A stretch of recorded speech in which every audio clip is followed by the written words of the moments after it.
மாவட்டம் உத்தமபாளையம் அருகே கோவிந்தன்பட்டியில் நடந்த கோவில் கும்பாபிஷேக விழாவில் ஏராளமான பக்தர்கள் திரளாக கலந்து கொண்டு சுவாமி தரிசனம் செய்தனர்.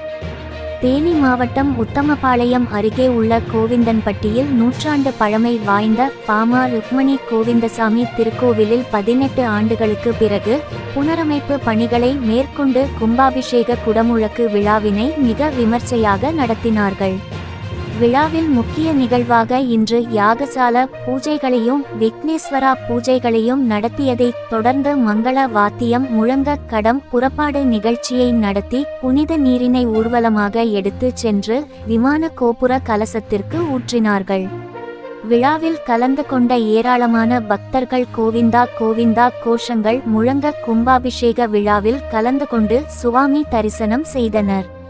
அதனைத் தொடர்ந்து பக்தர்களின் மீது புனித நீரினை தெளித்து அன்னதானத்தினை பிரசாதமாக வழங்கினார்கள். விழாவில் உத்தமபாளையம் அனுமந்தன்பட்டி புதுப்பட்டி உள்ளிட்ட பகுதிகளை சேர்ந்த பொதுமக்கள் ஏராளமானோர் கலந்து கொண்டு சுவாமி தரிசனம் செய்தனர். தேனி மாவட்ட செய்தியாளர் ராகவேந்திரா ராஜா அறிக்கை.